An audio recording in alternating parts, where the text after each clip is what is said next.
So recently I did a do not buy for Schedule 1, and the reason for that one was because that game is incredibly addictive. It was a do not buy for your own sanity, basically a good twist on a do not buy. But within the cosmos is a straight up do not buy. This is one of the worst games I have played in a little while. And yes, it's the first game from these developers as far as Steam is concerned, and it's not going to set you back 70 quid. It's £12.80. But this is like next level junk. This is such an awful game in terms of how it plays. I mean, how everything works, and it's not smooth in the slightest. So they have said, their store page description says, within the cosmos is a sci-fi RPG. And then cutting out some of the, middle bit, it says, explore planets, uncover mysteries, and navigate differing philosophies. Your choices will shape how the story unfolds. And with some of the things and how they work in this game, there's no way you're going to get to make choices. I played about 20 minutes of this and then closed it down, refunded it, and I will probably never return because I can't see the devs doing a good enough job to make it to where this game runs smooth. And I don't mean your frame rate, I mean the mechanics and stuff. Because I started this game off and it seemed okay at first glance, but you do talk in with this person, like say the captain or whatever, you talk with them, and there are certain things that you can click on in the dialogue options that make no progress, so you're forced to pick a certain line. And then after you have got through that, basically you say that you want to take an assault rifle, you grab your gun, and you head outside. Now this is where I noticed the first problem, because I went outside and there were a couple of bugs, literally outside this headquarters area.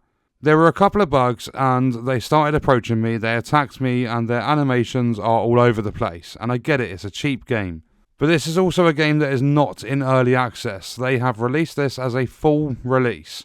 So these bugs attacked me, and the very first thing you do, especially on a weird planet in a sci-fi RPG, is you shoot the shit out of the bugs. Was that possible? No. My gun didn't work, and I was using controller at the time, so I switched over, I started using keyboard mouse, and I still couldn't fire my gun. I was confused as to what was going on because my gun just would not shoot. And I thought, okay, well maybe I'm in an area like when you're in Boo in the Division 2, where you can't shoot in that specific area. So I left that location, and I was able to shoot when I'd fully got outside. Then I came across my first couple of enemies, and it was at this point where I knew that this game wasn't going to last me long and I would be doing a do not buy video for it. Because what happens is you shoot these enemies that are almost brain dead, they have some sort of a brain cell or two there. But you shoot these enemies, you kill them, you go over their bodies, you search them, I think they're androids. And when you search them, you press F to take all things from their inventory, and then you get stuck in place. And you get stuck in place for maybe 5 to 10 seconds, and then you're able to move again. You can move, you can pan the camera and stuff, you just can't physically move. And then I found a workaround for the issue. If you loot someone, so say you're looting an android, if you aim down your sights after you've taken all of their inventory, it frees up that 5 or 10 seconds. But this happens with every single enemy that you loot in this game. And this was noticeable from the first 10 minutes of gameplay. And then your first objective leads you into this building where you've got to find a data disk. And it's more of the same stuff. You kill those same enemies again, you get stuck in the looting thing. You find a few different guns, you find an abundance of ammo. You grab the data disk and then you head back to where the captain is, and I was so annoyed at this point. I thought, there is literally no point to me carrying on playing this game because I'm just not going to enjoy it. It's like they've tried mixing Starfield with something, because there's just loading screen after loading screen. Every time you enter a building, it's a loading screen, and you've got to go in buildings in order to carry on with objectives and quests. But I did all of the navigating through the building. There's a couple of vents I went through. One led me back to the beginning of the building. The other one led me through to the room I needed to get to, because the door was locked from one side, and I thought, well, go into the room, grab the data disk, and there's either going to be a key or the door's just going to open from that side. But no.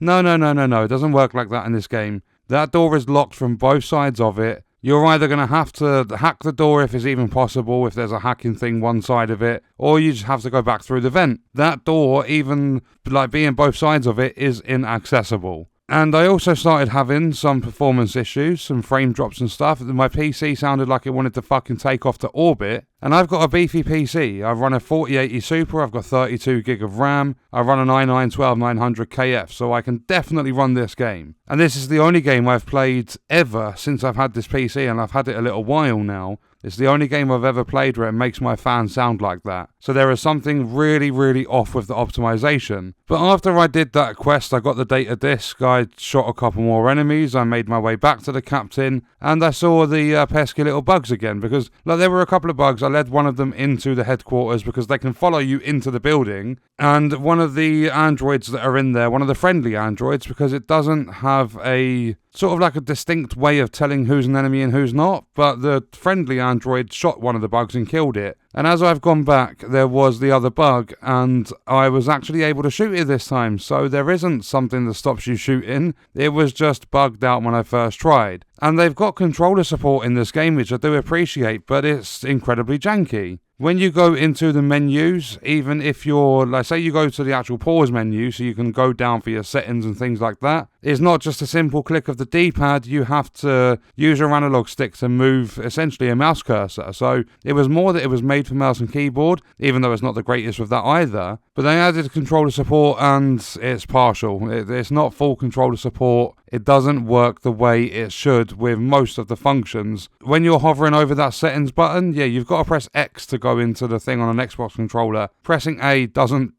take you into the menu. And at that point, I was just so fed up with the game already, about 15-20 minutes in. I wanted to see what happens if I spoke to the captain, tried carrying on with the objectives, and I ended up shooting him in the face. And he is the main quest giver, so with him dead, because I actually managed to kill him, I don't know if I would ever be able to take a quest again. So this game makes no sense, it's complete jank, and I appreciate the fact they're not taking the piss with the price, but even sat at £12.80, so about $15-16, it's still not worth it. This was a game that, 20 minutes in, I got a refund. Even if games are bad, I typically give them half an hour to 45 minutes, but this one was so janky, there's no point. And looking at a couple of the reviews, people are saying it's a discounted Outer Worlds. Someone said their weapon randomly disappeared, their character got stuck in place, for 5-10 seconds after looting bodies. And there's quick save in the game, but there's no quick load. Quick saves don't overwrite the previous quick saves, so you